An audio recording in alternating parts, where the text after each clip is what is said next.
আজ থেকে কিন্তু শুরু হতে চলেছে কলেজে অ্যাডমিশনের কিন্তু অ্যাপ্লিকেশন প্রসেস। তোমরা কিন্তু আজকে সন্ধ্যা থেকেই কিন্তু করে নিতে পারবে আবেদন।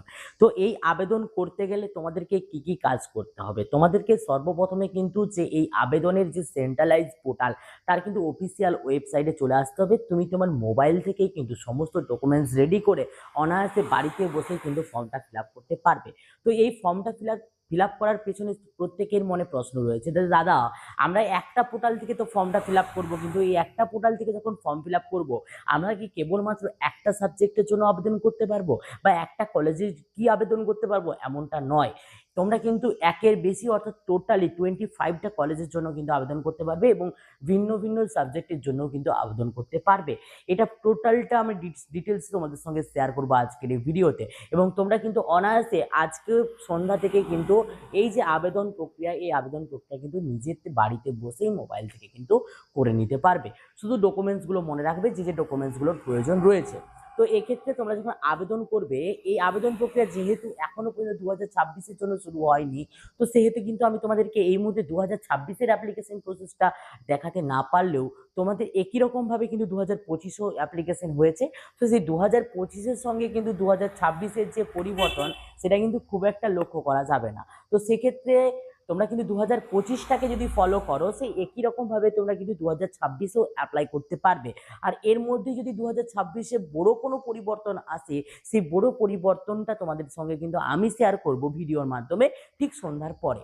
তো তার পূর্বে তোমরা কিন্তু এখন থেকে দেখে বুঝে নাও যে তোমরা অ্যাপ্লিকেশন ফর্মটা কিভাবে ফিল আপ করবে। তো চলো শুরু করা যাক আজকে। তো সেন্ট্রালাইজ যে পোর্টাল রয়েছে, সেখানে 2025 এবং 26-এর মধ্যে সেরকম কিন্তু কোনোরূপ কোনো বেশি যে পরিবর্তন, সেটা কিন্তু খুব একটা লক্ষ্য করা যাবে না।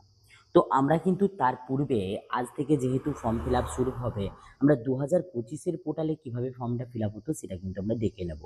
তো 2025 দেখো দুটো অপশান আসতো, একটা হচ্ছে স্টুডেন্ট লগ ইন এবং একটা রেজিস্টার। আমরা রেজিস্টার অপশানে ক্লিক করা মাত্র আমাদের সামনে রেজিস্টারের অপশান চলে এসেছে। এটা কন্টিনিউ টু স্টেপ কন্টিনিউ করার পর তোমাদের সামনে কিন্তু এরকম একটা পেজ ওপেন হবে, যেখানে তোমরা personal information like first name, middle name, last name, country, domicile, district, gender, date of birth and caste, এগুলো তোমার কিন্তু এখানে ইনফরমেশানগুলো প্রয়োজন পড়বে। তো ফার্স্টে তোমরা ফার্স্ট নেম, লাস্ট নেম দিয়ে দেবে, ন্যাশনালিটি দিয়ে দেবে, ডোমিসিয়াল প্রত্যেকটা দিয়ে এখানে কিন্তু কনফার্ম পাসওয়ার্ড করে তোমরা কিন্তু এখানে চলে যাবে পরবর্তী পেজে। এখানে আসলে তোমরা কিন্তু চলে আসবে ক্লাস 12-এর ইয়েস করবে। ইয়েস করার পর এখান থেকে তুমি সালটা সিলেক্ট করে নেবে। উপরে কিন্তু দেখতে পাচ্ছ যে ইমেল অ্যাড্রেস, তার কিন্তু ওটিপি দিয়ে তোমরা এটা করে নেবে এবং এখান থেকে বোর্ডটা সিলেক্ট করে নেবে। বোর্ডটা সিলেক্ট করে নেওয়ার পর এখানে নিচের দিকে দেখো তোমরা class 12 registration number, roll number এবং এখানে যে সার্টিফিকেটের যে পিডিএফ ফরম্যাট, সেই পিডিএফ ফরম্যাটটা তোমরা কিন্তু এখান থেকে 2 MBর মধ্যে দিয়ে দেবে। এবার অ্যাগ্রিড অপশানে ক্লিক করে কমপ্লিট রেজিস্ট্রেশন যে অপশানটা রয়েছে তাতে কিন্তু তোমরা ক্লিক করে দেবে। তো কমপ্লিট রেজিস্ট্রেশন অপশানে ক্লিক করার পর তোমাদের সামনে কিন্তু আরও একটা ইন্টারফেস ওপেন হবে। তো তোমরা যখন এই এন্টার অপশানে ক্লিক করবে, তোমাদের সামনে কিন্তু থ্যাংক ইউ বলে এরকম অপশান আসবে এবং গো টু লগ ইন যে অপশানটা হবে, সেই গো টু লগ ইন অপশানে তোমাদেরকে কিন্তু এবারে ক্লিক করতে হবে। তো গো টু লগ ইন অপশানে ক্লিক করা মাত্র তোমাদের সামনে কিন্তু এরকম একটা ইন্টারফেস ওপেন হবে এবং সেখানে তোমরা যখনই লগ ইন করবে, তোমাদের সামনে কিন্তু এরকম কমপ্লিট 0% অ্যান্ড আপডেট প্রোফাইলের অপশান আসবে। আপডেট প্রোফাইল অপশানে ক্লিক করা মাত্র তোমাদের সামনে কিন্তু এই ধরনের ইন্টারফেস ওপেন হবে, যেখানে personal information, address, additional information, class 10 এই ধরনের কিন্তু প্রত্যেকটা ডকুমেন্টস এখানে সাবমিট করতে হবে। প্রোফাইল ছবি এবং সিগনেচারও তোমায় কিন্তু আপলোড করতে হবে। তো এরপরে এগুলো চুজ করে তোমরা কিন্তু এখানে আপলোড করে নিতে পারবে এবং সমস্ত যে ডকুমেন্টস মানে কাজগুলো রয়েছে, এগুলো তোমায় কিন্তু পরপর কিন্তু এখানে দেখো একদম সিরিয়াল ওয়াইজ কিন্তু এখান থেকে তোমায় কিন্তু সিলেক্ট করে নিতে হবে। তুমি যদি ক্যাটাগরি থাকো তাহলে ক্যাটাগরি তুমি সিলেক্ট করবে, না হলে আনরিজার্ভ ক্যাটাগরি করবে। আধার নাম্বার দেবে, জেন্ডার দেবে, ডেট অফ বার্থ দেবে, তারপরে তুমি ম্যারিড না আনম্যারিড সেটা দিয়ে দেবে, ব্লাড গ্রুপ দেবে, তোমার মাদার ব্লাড গ্রুপটা যদিও ম্যান্ডেটরি নয়। রিলিজিয়ান তুমি এখানে চুজ করে নেবে। ডিসেবিলিটি যদি থাকে তাহলে ইয়েস করবে, নাহলে নো করবে। এখানে কিন্তু তোমার কিন্তু যে শিক্ষা আইডি, বাংলা শিক্ষা আইডি থাকলে তুমি দেবে, না থাকলে নো। এটা কিন্তু ম্যান্ডেটরি নয়। তো এরপরে ইমেল অ্যাড্রেসটা এবং মোবাইল নাম্বারটা তোমার কিন্তু ম্যান্ডেটরি রয়েছে। আর ব্যাংকের যে ডিটেলস, সেই ব্যাংকের ডিটেলসও তোমার কিন্তু ম্যান্ডেটরি রয়েছে। তো এই দুটোকে কিন্তু তোমাকে একদম অ্যাজ ইট ইজ ঠিকঠাকভাবে ফিল আপ করতে হবে। অ্যাকাউন্ট নাম্বার দিয়ে ব্যাংক অ্যাকাউন্ট নাম্বারও কনফার্ম করে এখানে কিন্তু ডকুমেন্টসটা আপলোড করে দিতে হবে। এখান থেকে কিন্তু তোমরা ব্রাঞ্চ নেম প্রত্যেকটা দিয়ে তোমরা কিন্তু এখানে সার্চ করে নেবে এবং সার্চ করার পর এখানে সিলেক্ট করে নেবে। সিলেক্ট করে নেওয়ার পর এখান থেকে চলে যাবে এখানে অ্যাকাউন্ট নাম্বার, এখানে অ্যাকাউন্ট নাম্বার আবার কনফার্ম করে দিয়ে আপলোড ডকুমেন্টস থেকে কিন্তু তোমার যে পিডিএফটা 2 এমবির মধ্যে পিডিএফটা দিয়ে এখানে কিন্তু সেভ অ্যান্ড কন্টিনিউ অপশনে ক্লিক করে দেবে। সেভ অ্যান্ড কন্টিনিউ অপশনে ক্লিক করার পর তোমাদের পার্মানেন্ট অ্যান্ড যে অ্যাড্রেস, সেই অ্যাড্রেসের অপশন চলে আসবে। এখান থেকে তুমি তোমার সমস্ত অ্যাড্রেসটা ঠিকঠাকভাবে ফিল আপ করে এটা কিন্তু সেম করে দেবে। যদি সেম হয় সেম করে দেবে, আর যদি সেম না হয় তাহলে কিন্তু আলাদা করে লিখবে এবং কন্টিনিউ করবে। এবার father's, mother's and guardian details চলে এসছে, তুমি কিন্তু এগুলো সবগুলো ঠিকঠাকভাবে তোমাকে ফিল আপ করে নিতে হবে। ঠিক আছে। ফাদার্স, মাদার্স প্রত্যেকটা আলাদা, গার্ডিয়ান যদি সেম হয় তাহলে যিনি হবেন তেনারটা দেবে। এখানে মোবাইল নাম্বার কিন্তু তিনজনের প্রয়োজন পড়বে, আর এখানে কিন্তু অ্যানুয়াল ইনকাম তোমরা কিন্তু এখান থেকে দিয়ে দেবে। এরপরে আর তুমি কোন কোন ল্যাঙ্গুয়েজ তুমি জানো সেই ল্যাঙ্গুয়েজগুলো তুমি এখান থেকে চুজ করে নেবে। বলতে পারো কোনটা, লিখতে পারো কোনটা, প্রত্যেকটা তুমি কিন্তু এখান থেকে পরপর চুজ করে নেবে এবং সব কিছুটা চুজ করে নেওয়ার পর তোমরা কিন্তু চলে যাবে এর পরবর্তী যে ধাপ রয়েছে সেই ধাপে। কোথায় যাবে না, সেভ অ্যান্ড কন্টিনিউ অপশনে তোমরা কিন্তু চলে যাবে।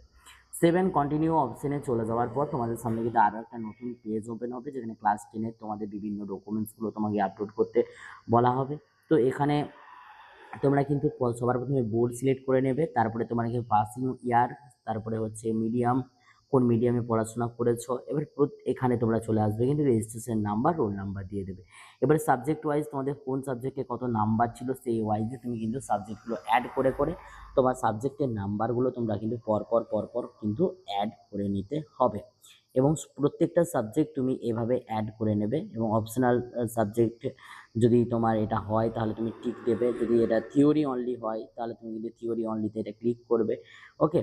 তো এরপরে ফুল মার্কস কত ছিল, পাস কত, তুমি অবটেন্ড কত হয়েছো, তুমি অবটেন্ডটা এখানে দেবে।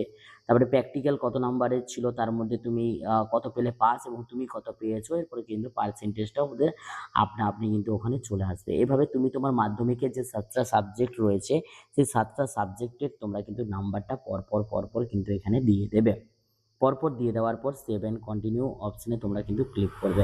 এরপর ক্লাস 12-এরও একই রকমভাবে তোমরা কিন্তু বোর্ড সিলেক্ট করে রেজিস্ট্রেশন নাম্বার, রোল নাম্বার দিয়ে দেবে। তারপরে তোমাদের কিন্তু মিডিয়ামটা সিলেক্ট করার পর কোন স্ট্রিমে তুমি পড়াশোনা করেছো স্ট্রিমটাকে এখান থেকে তোমার কিন্তু সিলেক্ট করে নিতে হবে। সিলেক্ট করে নেওয়ার পর তোমাদের কিন্তু আবারও সেম নাম্বার যে দেওয়ার, সেই নাম্বার দেওয়ার অপশান 5টা তোমরা প্রথমে রো সিলেক্ট করে নেবে। তারপর প্রত্যেকটা সাবজেক্ট ওয়াইজ তুমি কিন্তু এখানে নাম্বারগুলো পরপর পুট করে দেবে। পুট করে দেওয়ার পর একদম অ্যাজ ইট ইজ যেমন তোমরা জানো যে যেমনটা দেখানোর কথা সেম দেখাচ্ছে, ওইভাবে তুমি কিন্তু নাম্বারটা পরপর কিন্তু পুট করে দেবে। নাম্বারটা সব পুট করে দেওয়ার পর তোমরা কিন্তু আবারও যে সেভ অ্যান্ড কন্টিনিউ যে অপশানটা রয়েছে, এই সেভ অ্যান্ড কন্টিনিউ অপশানে তোমাদেরকে কিন্তু ক্লিক করতে হবে। সেভ অ্যান্ড কন্টিনিউ অপশানে ক্লিক করার পর তোমাদের সামনে কিন্তু ডকুমেন্টসের যে আপলোডের জায়গাটা চলে আসবে। আইডেন্টিটি প্রুফ হিসাবে তুমি 2 এমবির মধ্যে তোমার আইডেন্টিটি প্রুফ দেবে। আইডেন্টিটি প্রুফ, তারপরে ক্লাস 10-12-এর মার্কশিট, এজ প্রুফ, এখানে মাধ্যমিকের অ্যাডমিট কার্ড তুমি দিতে পারো, রেজিস্ট্রেশন সার্টিফিকেট দিতে পারো, সবগুলো আপলোড করে দিয়ে এরপরে তুমি কিন্তু চলে আসবে তোমার পরবর্তী পেজে। এখানে প্রিভিউ অপশন রয়েছে, দেখো 90% অলরেডি কমপ্লিট হয়ে গেছে দেখাচ্ছে। এরপরে তুমি কিন্তু এটা প্রিভিউ করে নেবে। প্রত্যেকটাতে চুজ চেক বক্স থাকবে, চেক বক্সে প্রত্যেকটাতে তুমি চেক করে নিয়ে এখানে টিক চিহ্নতে টিক চিহ্ন করে দেবে। প্রত্যেকটাতে একই রকমভাবে থাকবে। প্রত্যেকটা ঠিকঠাকভাবে করে নেওয়ার পর লাস্টে কিন্তু আই অ্যাম অ্যাকনোলেজ অপশানটাতে ক্লিক করে কন্টিনিউ করে দেবে। কন্টিনিউ করার সাথে সাথে তুমি কিন্তু তোমার যে প্রোফাইল, সেই প্রোফাইল কিন্তু তুমি 100% কমপ্লিট করে। এবারে অ্যাড কোর্স অ্যান্ড কলেজের অপশান রয়েছে। এখানে একটা জিনিস তোমাদেরকে জানিয়ে রাখি, তোমরা কিন্তু ডিস্ট্রিক্ট ওয়াইজ কলেজ সার্চ করতে পারবে, ইউনিভার্সিটি ওয়াইজ করতে পারবে, প্রোগ্রাম তুমি কোন প্রোগ্রামের উপর করছো তার উপরেও করতে পারবে। একই রকমভাবে তুমি কিন্তু এখানে দেখতে পাচ্ছ যে তুমি তোমার কিন্তু কলেজটাকে সিলেক্ট করে নিতে পারবে। এখানে বলে রাখি তোমরা কিন্তু সাবজেক্ট ওয়াইজ করে নিতে পারবে, কোন ডিস্ট্রিক্ট ওয়াইজ করে নিতে পারবে, যেভাবে তুমি সার্চ করতে চাও সার্চটা করে নিতে পারবে। এখানে তোমাদের যেই ওয়াইজে তুমি সার্চ করবে সেই ওয়াইজে সেখানে কিন্তু কলেজগুলো চলে আসবে এবং কলেজগুলো চলে আসার পরে সেই কলেজে কতগুলো সিট রয়েছে সেই সিটগুলো তুমি এখান থেকে দেখতে পাবে এবং তাদের কত করে ফিজ রয়েছে সেই ফিজ তুমি কিন্তু এখান থেকে দেখে নিতে পারবে যে তাদের ফিজ কত রয়েছে। এখানে তুমি কিন্তু কত টাকা অ্যাডমিশন ফিজ তোমাকে দিতে হবে সমস্ত কিছুটাই তুমি কিন্তু দেখে নিতে পারবে। তবে এখানে একটা জিনিস তোমাকে বলে রাখি, যে তোমার যেমনভাবে তুমি ফিজটা দেখে নিতে পারবে তেমনভাবে তুমি কিন্তু অপশনাল সাবজেক্ট হিসাবে তুমি পাশে কী কী রাখতে পারবে সেটাও কিন্তু এখান থেকে তোমাকে দেখিয়ে দেওয়া হবে। এবারে দেখিয়ে দেওয়ার পর তোমায় কিন্তু মনে রাখবে তুমি 25টা কলেজে তুমি কিন্তু অ্যাপ্লিকেশন করতে পারবে এবং সিরিয়াল ওয়াইজ 1, 2, 3 করে করবে এবং যদি 1 নাম্বারে এখানে একটা জিনিস বলে রাখাটা ভালো, তুমি এভাবে সার্চ করে নিতে পারবে। বাট এখানে একটা জিনিস তখন কিন্তু বলে রাখি যে তোমার যদি 1 নাম্বারের কোনো সময় ধরো তুমি প্রেফারেন্স দিয়েছিলে 1 নাম্বারে কোনো একটা কলেজকে এবং সেটা কোনো কারণবশত তুমি 3 নাম্বারে দিয়ে ফেলেছো এবং 1 নাম্বারে তুমি অ্যাডমিশন হয়ে গেছো, এরপরে কিন্তু তুমি আর 3 নাম্বারে অ্যাডমিশন হতে পারবে না। তোমার প্রেফার ছিল 3 নাম্বার কলেজটা, তুমি কিন্তু 1 নাম্বারে অ্যাডমিশন হয়ে যাওয়ার পর তুমি কিন্তু আর পুনরায় 3 নাম্বার কলেজে গিয়ে অ্যাডমিশন হতে পারবে না। তুমি যদি 3 নাম্বার কলেজে আগে অ্যাডমিশন হও বা 24 নাম্বার কলেজে অ্যাডমিশন হও, তুমি কিন্তু 1 নাম্বার কলেজে নাম বেরোলে তখন গিয়ে কিন্তু সেখানে অ্যাডমিশন নিতে পারবে। কিন্তু কোনোভাবেই 1 নাম্বারে নাম বেরিয়ে যাওয়ার পর তুমি 24 নাম্বারে যে কলেজটা রয়েছে সেখানে কিন্তু কোনোভাবেই তুমি অ্যাডমিশন নিতে পারবে না। যেমনভাবে এখানে তুমি দেখতে পাচ্ছ আমি 3টা কলেজকে সিলেক্ট করেছি। এই 3টা কলেজে তুমি ধরো সাপোজ আ ১ম এর কলেজে তোমার অ্যাডমিশন হওয়ার ইচ্ছা নেই। তোমার 3 নাম্বার কলেজে অ্যাডমিশন নেওয়ার ইচ্ছা আছে। কিন্তু তোমার ১ম এ ধরো নাম বেরিয়ে গেছে ১ নাম্বার কলেজে। তুমি ১ নাম্বার কলেজে অ্যাডমিশন নিয়ে নিয়েছো। তো ১ নাম্বার কলেজে অ্যাডমিশন নিয়ে নেওয়ার পর ধরো যে সাবজেক্টে তুমি অ্যাডমিশনটা নাও না কেন, কিন্তু তুমি আর কোনোভাবেই উম তুমি ৩ নাম্বার কলেজে গিয়ে অ্যাডমিশনটা নিতে পারবে না। বাট তুমি যদি ১ম এ ৩ নাম্বার কলেজে তোমার কাছে অপরচুনিটি আসে এবং তুমি যদি অ্যাডমিশন নাও, তুমি কিন্তু পরবর্তীকালে জাম্প করে ১ম নাম্বার কলেজে নাম বেরোলে তুমি কিন্তু সেখানে অ্যাডমিশনটা নিতে পারবে। তো এতটা অবধি কিন্তু ক্লিয়ারভাবে বুঝতে পেরে গেছো যে তোমরা কতগুলো কলেজে কিভাবে আ করতে পারবে। আর এই একটা পোর্টাল থেকেই তোমরা কিন্তু রেজিস্ট্রেশন 25টা কলেজের করতে পারবে এবং 25টা কলেজেরই কিন্তু যে সমস্ত ক্রাইটেরিয়াগুলো রয়েছে যেমন অ্যাডমিশনের ফুল প্রসেস, যেমন ডকুমেন্টস আপলোড থেকে শুরু করে তোমার টাকা পেমেন্ট প্রত্যেকটাতেই তুমি কিন্তু এই পোর্টাল থেকেই করে নিতে পারবে। তো আশা রাখবো ভিডিও আপডেটটা তোমার জন্য হেল্পফুল হয়েছে। যদি ভিডিওটা ভালো লাগে অবশ্যই লাইক করে বন্ধুদের মধ্যে শেয়ার করে দাও। আর যদি চ্যানেলে প্রথমবারে থাকো অবশ্যই চ্যানেলটিকে সাবস্ক্রাইব করে পাশের বেল আইকনে ক্লিক করতে ভুলো না। তো চলো দেখা হচ্ছে নেক্সট ভিডিওতে। প্রত্যেকে ভালো থাকবে, প্রত্যেকে সুস্থ থাকবে।